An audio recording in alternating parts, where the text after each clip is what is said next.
Hello everyone, welcome to my YouTube channel HPU Zoology. So today we are going to discuss some important questions from the BSc third year book Zoology 301. So let's get started. तो सबसे पहले हम इसका जो है content देख लेते हैं कितने चैप्टर हैं इस बुक में। तो 13 चैप्टर हैं इस बुक में, जिसमें जो है यूनिट्स में डिवाइड है। सेक्शन ए में जो हमारे फर्स्ट 4 चैप्टर्स जो हैं वो हैं जो concept and scope of biotechnology, cloning vector as biotechnological tool, restriction enzyme as biotechnological tool, transformation technique of molecular biology. ये जो फर्स्ट 4 चैप्टर हैं वो सेक्शन ए में है। जो नेक्स्ट 8 तक जो है वो सेक्शन बी में है। सेक्शन सी में 2 चैप्टर हैं और सेक्शन डी में हमारे 3 चैप्टर हैं। 10-10 मार्क्स की ईच सेक्शन जो है आएंगी। तो चलो हम इसके जो है इम्पोर्टेंट जो क्वेश्चन हैं जो हमारे एचपी एग्ज़ाम में पहले भी पूछे गए हैं और आगे भी पूछे जा सकते हैं, उनको डिस्कस करते हैं चैप्टर वाइज। सबसे पहले हम बात करते हैं चैप्टर 1 का, जो है concept and scope of biotechnology. सबसे पहले तो आपको बायोटेक्नोलॉजी की जो डेफिनेशन है वो आपको पता होनी चाहिए। फॉर्म्स ऑफ जो बायोटेक्नोलॉजी क्या है वो आपको थोड़ा बहुत पता होना चाहिए। डेफिनेशन आपको बायोटेक्नोलॉजी की आनी चाहिए। नेक्स्ट जो हमारा जो मोस्ट इम्पॉर्टेंट जो क्वेश्चन है वो है स्कोप ऑफ बायोटेक्नोलॉजी। इसमें जैसे पूछा जाता है बायोटेक्नोलॉजी एंड फूड प्रोडक्शन, कि बायोटेक्नोलॉजी का जो स्कोप है वो फूड प्रोडक्शन में बताइए। जो हमारे कई बार इसको हम बोलते हैं डे टू डे लाइफ में जो स्कोप ऑफ बायोटेक्नोलॉजी उसको डिस्क्राइब कीजिए। तो मोस्ट इंपॉर्टेंट क्वेश्चन है, इसको कर लेना। उसके बाद जो हमारा इंपॉर्टेंट क्वेश्चन है वो ये है production of single cell protein SCP। ये इंपॉर्टेंट क्वेश्चन है हमारा। उसके बाद एडवांटेजेस ऑफ SCP, ये भी इंपॉर्टेंट क्वेश्चन है। और उसके बाद biotechnology and production of primary metabolism, ये भी हमारा इंपॉर्टेंट क्वेश्चन है। इसके बाद हमारा टॉपिक आता है biotechnology and production of secondary metabolic antibodies. इस क्वेश्चन को भी आप देख लेना, ये भी थोड़ा इंपॉर्टेंट ही है। उसके बाद जो हमारा क्वेश्चन इंपॉर्टेंट था वो आता है ये role of biotechnology in biotransformation. ये भी क्वेश्चन जो इंपॉर्टेंट है। उसके बाद ये पूछा गया some enzyme produce by microorganism and used in food industry. जैसे इसमें दिए ना अल्फ़ा माइलेज किस चीज़ के लिए यूज़ होता है, ग्लूकोमाइलेज, लैक्टेज क्या क्या, ये तो एक बार इनको देख लेना। पूछ लेते हैं कई बार, क्या मतलब 1 मार्क्स के लिए पूछ लें या कुछ, तो कर लेना, स्किप मत करना। उसके बाद जो हमारा इंपॉर्टेंट क्वेश्चन है वो ये है बायोटेक्नोलॉजी एंड वेस्ट डिस्पोजल। इसमें सी वेस्ट ट्रीटमेंट वगैरह के बारे में, तो ये क्वेश्चन कर लेना इंपॉर्टेंट है। उसके बाद जो हमारा इंपॉर्टेंट है वो ये है microbial biotechnology and fuel production. और उसके बाद है ये माइक्रोबियल बायोटेक्नोलॉजी एंड एग्रीकल्चर, ये हमारा इंपॉर्टेंट है। उसके बाद ये जो है बायो कंट्रोल एजेंट्स के बारे में जो है आपको देखना है, जिसमें है ये bio insecticides, bio herbicides, disease and control of biological agents. उसके बाद जो है ये advantages of bio pesticides over chemical pesticide, ये देख लेना आप क्या क्या एडवांटेजेस हैं ये। उसके बाद ये देख लेना symbiotic, symbiotic and to nitrogen fixing organisms क्या क्या है। उसके बाद एंटीवायरल वैक्सीन्स किस कहते हैं, तो vaccine produce by animal cell biotechnology कौन कौन सी है, तो रेबीज़ के लिए कौन सी है, रूबेला वैक्सीन, मम्प्स वैक्सीन, ये सभी देख लेना। सेल लाइन सोर्सेज के क्या क्या है। उसके बाद जो हमारा इंपॉर्टेंट टॉपिक है वो है इंटरफेरोन। ये जो है इंपॉर्टेंट है, इंटरफेरोन के बारे में पूछ लेते हैं। इंटरफेरोन सेल सोर्स जो है। उसके बाद ये टिश्यू प्लाज्मोजन एक्टिवेटेड TPA, ये भी इंपॉर्टेंट क्वेश्चन है। ये सब इंपॉर्टेंट ही है। Important TPA, blood coagulating factor क्या है, ये एर्थ्रोपोटन EPO इंपॉर्टेंट है।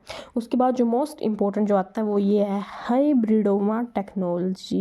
ये मोस्ट इंपॉर्टेंट क्वेश्चन है, ये HPU में आया है, रिपीटेड 2022 में भी आया है। तो क्या है मोनोक्लोनल एंटीबॉडीज़ किसको बोलते हैं, method of production of antibodies monoclonal, important question, most important है, इसको मत छोड़ना। उसके बाद यूजेस ऑफ मोनोक्लोनल एंटीबॉडीज़ क्या है। इसके बाद जो जितने भी चैप्टर के पीछे जो हमारे MCQs हैं, ट्रू फॉल्स हैं, फिलिप्स हैं, सभी चैप्टर्स के पीछे जितने भी हैं वो आपको करने हैं, क्योंकि 1 मार्क्स के लिए पेपर में आते हैं, तो सभी चैप्टर्स के कर लेना 1 मार्क्स के, ठीक है। अब हम सेकंड चैप्टर की तरफ चलते हैं। अब बात करते हैं हमारा जो है चैप्टर 2 जो है cloning vector as biotechnological tool. इसमें जो मोस्ट इंपॉर्टेंट क्वेश्चन पहले तो यही आ जाता है क्लोनिंग वेक्टर। इसकी जो डेफिनेशन है वो characteristics of good cloning vector क्या है, जिसमें आता है ओरिजिन ऑफ रेप्लिका और आइज को बोलते हैं, cloning site, selectable marker genes वगैरह। तो ये मोस्ट इंपॉर्टेंट क्वेश्चन है, इसको स्किप मत करना। इसके बाद जो है हमारा टाइप ऑफ क्लोनिंग वेक्टर कौन कौन, जिसमें आता है प्लाज्मिड वगैरह, फिर कैरेक्टरिस्टिक्स क्या होते हैं आइडियल क्लोनिंग वेक्टर्स के। उसके बाद some important plasmids being use as cloning, जैसे PBr320 प्लाज्मिड मोस्ट इंपॉर्टेंट है, ये पेपर में इसकी शॉर्ट टर्म में पूछ ली जाता है। ये PUC19 प्लाज्मिड, ईस्ट एपिसोमल प्लाज्म सभी देख लेने हैं ये जो ये TI। उसके बाद जो हमारा मोस्ट इंपॉर्टेंट क्वेश्चन आता है वो आता है बैक्टीरियोफेज। इसकी इंट्रोडक्शन क्या है, एग्जाम्पल ऑफ बैक्टीरिया, सभी मोस्ट इंपॉर्टेंट क्वेश्चन है, रिपीटेड क्वेश्चन आया हुआ है। ये स्ट्रक्चर है बैक्टीरियोफेज का, ये डायग्राम है बैक्टीरियोफेज की। बनाने के बाद डायग्राम्स बनाने के लिए बोल देते हैं, अगर लिखने के लिए एडवांसमेंट क्या है, लिमिटेशन। M13 ये भी मोस्ट इम्पोर्टेंट है, इसको भी डेफिनेशन के तौर पे पूछ लिया जाता है M13 को। और उसके बाद है हमारा कॉस्मिड, ये भी मोस्ट इम्पोर्टेंट टॉपिक है कॉस्मिड का, ये भी पूछा गया है, इसको स्किप मत करना। उसके बाद आता है हमारा फेगमिड्स, ये भी मोस्ट इम्पोर्टेंट क्वेश्चन है, इसको हम फेजमिड्स बोलते हैं, इसको कर लेना। उसके बाद जो है हमारा इसकी सिग्निफिकेंस है फेगमिड्स की, ये भी करना है आपको। उसके बाद हमारा ये है structural peculiarities of zap phagemids. BAC important है हमारा, यैक हमारा इम्पोर्टेंट है, मैक हमारा इम्पोर्टेंट, ये सब भी इम्पोर्टेंट है, तो कोई भी नहीं छोड़ना है, सभी करने हैं ये जो मैक बैक हैक्स जो भी है। ये हमारा हैक ह्यूमन आर्टिफिशियल क्रोमोसोम करना, ये भी एक्सप्रेशन वेक्टर्स क्या है, कैरेक्टरिस्टिक्स इसकी क्या है, ये सभी bacterial expression, role of expression vectors, ये सभी इम्पोर्टेंट है। ईस्ट एक्सप्रेशन सिस्टम सभी करने हैं। इसके बाद सभी mammalian expression system, application, shuttle vector characteristics, yeast episomal vector, ये सभी देखने हैं आपको, सभी करने हैं। उसके बाद जो हमारा इंपॉर्टेंट आता है वो ये है एप्लीकेशन ऑफ क्लोनिंग वेक्टर्स, ये भी आपको करना है, ठीक है। अब बात करते हैं हमारा जो चैप्टर 3 है वो है restriction enzymes as biotechnological tool. इसमें जो फर्स्ट है वो डेफिनेशन है रिस्ट्रिक्शन एंजाइम की, मोस्ट इंपॉर्टेंट है। टाइप ऑफ रिस्ट्रिक्शन एंजाइम, जिसमें आता है हमारा टाइप 1, टाइप 2 के बाद सिंगल क्वेश्चन भी आ जाता है कि टाइप 2 रिस्ट्रिक्शन एंजाइम को डिफाइन कीजिए शॉर्ट टर्म में, तो इम्पोर्टेंट है, स्किप मत करना। उसके बाद जो हमारा इंपॉर्टेंट है वो ये है नोमेनक्लेचर ऑफ रिस्ट्रिक्शन एंजाइम्स। उसके बाद हमारा आता है इसके एग्जांपल्स, इसकी एप्लीकेशन ऑफ रिस्ट्रिक्शन एंजाइम, सभी इंपॉर्टेंट है, बाकी MCQs वगैरह तो आपको करने ही है। अब बात करते हैं हमारा जो चैप्टर 4 है वो है transformation techniques of molecular biology. इसमें डेफिनेशन पहले तो आगे ट्रांसफॉर्मेशन की क्या है, बाकी जो हिस्ट्री ट्रांसफॉर्मेशन, फ्रेडरिक गिफ्ट क्या है, किसने क्या डिस्कवर किया था, तो आप देख लेना ये। उसके बाद जो हमारा मोस्ट इंपॉर्टेंट क्वेश्चन आता है वो ये है method of induce artificial transformation, जो वाई कैल्शियम ट्रीटमेंट जो किया था, ये इम्पोर्टेंट है, इसको छोड़ना मत। और उसके बाद ये gene gun method of transformation, ये देख लेना, इसकी एप्लीकेशन ऑफ ट्रांसफॉर्मेशन। इसी के साथ हमारा चैप्टर 4 खत्म होता है, हमारा सेक्शन A कंप्लीट। अब हम बात करते हैं सेक्शन B की, तो उसके चलते बाकी आपको ये करने ही हैं सभी। अब हमारी स्टार्ट होती है सेक्शन B, जिसमें हमारा 5th चैप्टर आता है, जिसका चैप्टर का नाम है जीनोमिक एंड cDNA लाइब्रेरीज। तो इसमें जो हमारा इंपॉर्टेंट है जीनोमिक लाइब्रेरी, इसकी हमें डेफिनेशन पता होनी चाहिए और क्या क्या इसका method of construction of genomic library जो है ये आपको करना है। इसके बाद आपको ये देख लेना है सिलेक्शन ऑफ क्लोनिंग वेक्टर किस चीज़ के ऊपर डिपेंड करता है थोड़ा बहुत। उसके बाद स्क्रीनिंग बाय फंक्शनल एनालिसिस, ये आपको देख लेनी है क्या क्या है थोड़ा बहुत। इस चैप्टर का जो मोस्ट इंपॉर्टेंट क्वेश्चन वो ये है cDNA लाइब्रेरी, इसकी जो डेफिनेशन वगैरह कंस्ट्रक्शन है वो आपको देख लेनी है। Next moving to the next chapter जो है हमारा चैप्टर नंबर 6 जो है DNA सीक्वेंसिंग। DNA सीक्वेंसिंग ये फर्स्ट मोस्ट इंपॉर्टेंट है, इसकी डेफिनेशन वगैरह आपको देखनी है। उसके बाद जो method of DNA sequencing most important question, जिसमें आता है बेसिक मेथड ऑफ DNA जो है Maxam Gilbert method and Frederick Sanger method, most important है, आपको देखना है। सेकंड ये चेन टर्मिनेशन मेथड जो फ्रेडरिक सेंगर्स ने दिया था, ये भी मोस्ट इंपॉर्टेंट है, तो आपको करना है। ये हमारा जो Sengar chain termination method of DNA sequencing, इसकी डायग्राम दी हुई है। इसके बाद आप इस सिग्निफिकेंस देख लेना DNA सीक्वेंसिंग की। अब हम बात करते हैं चैप्टर नंबर 7 जो है मॉलिक्यूलर बायोलॉजिकल टेक्निक्स, जो है इसमें आते हैं हमारी ब्लॉटिंग टेक्निक्स। इसमें इंट्रोडक्शन में बताया हुआ सदर्न ब्लॉटिंग होती है, नॉर्दर्न होती है, वेस्टर्न होती है। तो सबसे पहले जो मोस्ट इंपॉर्टेंट है वो ये है हमारी सदर्न ब्लॉटिंग। इसकी हमें डेफिनेशन, डिस्कवरी, मैकेनिज्म, सेपरेशन जो सभी देखना है। मोस्ट इंपॉर्टेंट क्वेश्चन है। कई बार सदर्न ब्लॉटिंग पूछ लेते हैं, केवल वेस्टर्न पूछ लिया जाता है, तो इम्पोर्टेंट है।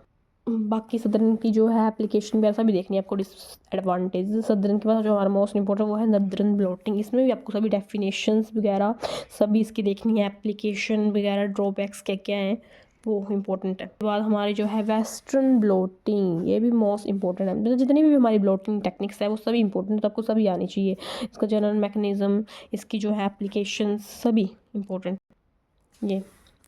तो आपको कोई भी स्किप नहीं करना है। तीनों टाइप्स ऑफ ब्लॉटिंग इंपॉर्टेंट है। पेपर में कोई सी पूछ ली जाती है तीनों में से, तो आपको कोई स्किप नहीं करनी है, तो आपको तीनों करनी है। अब बात करते हैं हमारा चैप्टर नंबर 8 जो है molecular biological techniques, PCR, DNA fingerprinting and DNA micro array. PCR use for amplification of DNA. तो क्वेश्चन कई बार ऐसे पूछ जाता है कि एम्पलीफिकेशन ऑफ डीएनए बताइए, तो आपको कंफ्यूज नहीं होना तब कि हमने ये क्वेश्चन नहीं पढ़ा है, क्योंकि जो पीसीआर जो है उसी को हम एम्पलीफिकेशन ऑफ डीएनए बोलते हैं। तो क्वेश्चन दोनों वे में पूछ लिया जाता है कई बार। तो PCR polymerase chain reaction most important question है, तो आपको स्किप नहीं करना है। इसका जनरल मैकेनिज्म वगैरह सभी देखना है। उसके बाद इसकी एप्लीकेशन देखनी है पीसीआर की। उसके बाद जो हमारा मोस्ट इंपॉर्टेंट वो है DNA fingerprinting. Most important question है ये, इसको भी स्किप नहीं करना है। इसके बाद जो है ये सिग्निफिकेंस ऑफ डीएनए फिंगरप्रिंटिंग, ये भी इम्पोर्टेंट है, जिसमें ये वेंट्रलोकस के बारे में बताया हुआ है। ये भी आपको स्किप नहीं करना, क्या क्या है ये देखना है। इंपॉर्टेंट लाइन्स हाईलाइट की हुई हैं। एप्लीकेशन ऑफ फिंगरप्रिंटिंग आपको पता होना चाहिए। इसके बाद ये क्वेश्चन जो है ये है डीएनए माइक्रो एरे टेक्नोलॉजी। इसको भी आप स्किप मत करना, इसको भी देख लेना, पेपर में पूछ सकते हैं कई बार। उसके बाद जो मोस्ट इंपॉर्टेंट है वो ये है application of DNA microarray technology. इसकी जो एप्लीकेशंस है मोस्ट इंपॉर्टेंट है। Now moving to section C. Section C का जो फर्स्ट चैप्टर वो ये है 9th चैप्टर जो सेक्शन सी का चैप्टर है, इसका नाम है cloned and transgenic animal and their application. इसमें तो first clone, definition of cloning किसको बोलते हैं, क्लोन एनिमल्स क्या हैं। इसमें ये डेफिनेशन भी पूछ लगती है। फुल फॉर्म SCNT की फुल फॉर्म बताइए, तो उसका ये एसोमेटिक सेल न्यूक्लियर ट्रांसफ़र। तो जितनी भी शॉर्ट टर्म में डेफिनेशन है, फुल फॉर्म्स हैं, वो आपको आनी चाहिए। मेथड ऑफ आर्टिफिशियल क्लोनिंग क्या है आपको देखना है। इसमें ये transgenic bye DNA micro injection, also called प्लोर nuclear micro injection, most important question है। कई बार इसमें माइस का पूछ लिया जाता है कि ट्रांसजेनिक इन माइस बताइए क्या है, और डीएनए माइक्रो इंजेक्शन ये तो इम्पोर्टेंट ही है। Transgenic by retroviral method आप देख लेना, ट्रांसजेनिक माइस क्वेश्चन पूछा जाता है। इसमें इतना एक्सप्लेनेशन में भी है नहीं, तो आप क्वेश्चन किसी और बुक से रेफ़र कर सकते हैं, पर क्वेश्चन पेपर में आया हुआ है।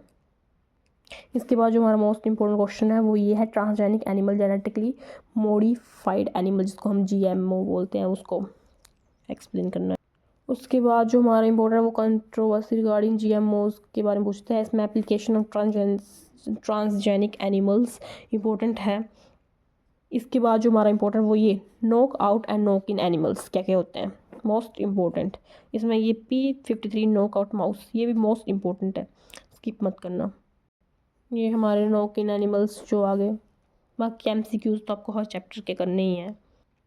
नाउ मूविंग टू द हमारा नेक्स्ट चैप्टर जो है transgenic plant and their application, chapter number 10 है। इसमें एक transgenic plant, most important question, genetically modified crops, GM crops इसको हम बोलते हैं, मोस्ट इंपॉर्टेंट। इसके बाद journal mechanisms of production of GM crops, most important. इसके बाद वायरस रेजिस्टेंट GM क्रॉप्स क्या क्या हैं। उसके बाद ये transgenic plant with antisense RNA क्या क्या है, ये सभी देख लेने हैं। बाकी इनको भी देख लेना क्योंकि यार इनसे पूछ सकते हैं, तो छोड़ना मत। इसके बाद ये एग्रोबैक्टीरियम मेडिकेटिव ट्रांसफॉर्मेशन, मोस्ट इंपॉर्टेंट। इसमें TI plasmid of agrobacterium, tDNA most important. इसमें TI प्लाज्मिड बैक्टर्स जो है मोस्ट इंपॉर्टेंट है सभी। अब हमारी जो सेक्शन D है वो स्टार्ट होती है, जिसमें हमारा चैप्टर नंबर 11 आता है, जिसका नाम है animal cell and tissue culture. पहले तो उसकी डेफिनेशन देख लेना कि एनिमल सेल टिश्यू कल्चर किसको बोलते हैं। बाकी थोड़ा बहुत तुम ये देख लेना कि टाइप ऑफ सेल कल्चर क्या है, advantage of animal cell culture, disadvantage क्या क्या, कैरेक्टरिस्टिक्स क्या क्या है, थोड़ा बहुत आप देख लेना। Method of preparation of primary cell culture, type of primary cell culture, थोड़ा बहुत आपको पता होना चाहिए, थोड़ा बहुत पढ़ लेना। बाकी इसमें जो है ट्रांसफॉर्मेशन मोस्ट इम्पोर्टेंट है। इसमें थोड़ा बहुत ये क्रायो प्रेजर्वेशन के बारे में पढ़ लेना, इसकी डेफिनेशन, प्रोसीजर वगैरह जो है। और उसके बाद जो है application of animal cell culture, immobilise cell culture किसको बोलते हैं, इंटरफेरोन्स किसको बोलते हैं, इसको आप देख लेना। टिश्यू प्लाज्मिज्म एक्टिवेटेड TPA क्या क्या है, ये सभी आप देख लेना। इसके बाद हमारी ट्रांसजेनिक माइस जो पीछे वाले चैप्टर में भी हमने डिस्कस किया था। एप्लीकेशन ऑफ मोनोक्लोनल एंटीबॉडीज हमने पीछे के चैप्टर में पहले डिस्कस किया। डायग्नोसिस ऑफ हेपेटाइटिस एड्स के बारे में कई बार इसमें अलीशा टेस्ट के बारे में पूछ लिया जाता है, जो इस बुक में है नहीं मतलब, बट आप कर लेना कि अलीशा टेस्ट किस चीज़ के लिए यूज़ होता है। Next moving to chapter number 12 जो है molecular diagnosis of genetic disease. इसमें जो मोस्ट इंपॉर्टेंट क्वेश्चन है वो ये सिस्टिक फाइब्रोसिस मोस्ट इंपॉर्टेंट है। इसके सिम्टम्स, काउज वगैरह सभी आपको देखने हैं। इसकी जो है डायग्नोसिस आपको पता होनी चाहिए। इसमें हंटिंगटन डिजीज़ क्या है इसके बारे में थोड़ा बहुत देख लेना, क्योंकि डिजीज़ कोई सी पूछ सकते हैं ना, तो इसलिए। सिकल सेल एनीमिया, इसके जो कोज हैं, सिम्टम्स जो हैं, इनहेरिटेंस क्या है, वो सभी देखने हैं आपको। इसकी जो डायग्नोसिस है वो देखने हैं। बाकी MCQs हो गए, ट्रू फॉल्स, तो आपको सभी चैप्टर्स की करने ही है। नेक्स्ट मूविंग टू चैप्टर 13 जो है medical significance of recombinant DNA। Recombinant DNA technology first most important पता होना चाहिए आपको। इसके बाद जो हमारा मोस्ट इंपॉर्टेंट क्वेश्चन है वो है प्रोडक्शन ऑफ ह्यूमन इंसुलिन, ये आपको आने चाहिए, मोस्ट इंपॉर्टेंट क्वेश्चन है। उसके बाद जो हमारा इंपॉर्टेंट क्वेश्चन है वो ये है production of human growth hormone, जिसको हम HGH भी बोलते हैं। इसके जो एप्लीकेशन है रिकम्बिनेंट ह्यूमन ग्रोथ के हार्मोन्स के वो। उसके बाद जो हमारा इंपॉर्टेंट वो ये है जीन थेरेपी। इसमें भी आपके डेफिनेशंस वगैरह वगैरह जो है आपको देखने हैं। मैकेनिज़्म ऑफ जीन थेरेपी जो है, वेक्टर्स जो हैं जीन थेरेपी के, टाइप ऑफ जीन थेरेपी जो है वो आपको करनी है। इसके बाद आता है हमारा MCQs वगैरह, वो आपको सब चैप्टर्स करने। इसी के साथ जो है हमारे इस बुक के जो हमने इंपॉर्टेंट क्वेश्चन वो डिस्कस कर लिए हैं। बाकी जो है आप अपने टीचर्स से भी पूछ सकते हैं इंपॉर्टेंट क्वेश्चन जो मुझसे छूट गए होंगे, तो इन इंपॉर्टेंट क्वेश्चन को करोगे तो आपके पासिंग मार्क्स बन ही जाएंगे। बाकी आपको कुछ इंक्वायरी हो या आपको कुछ और पूछना तो आप कमेंट सेक्शन में मुझे बता सकते हैं, मैं आपको बता दूँगी। और इसी के साथ वीडियो को एंड करते हैं। Thank you so much, thanks for watching, also share it with your friends and like, share and subscribe. Thank you so much. Bye.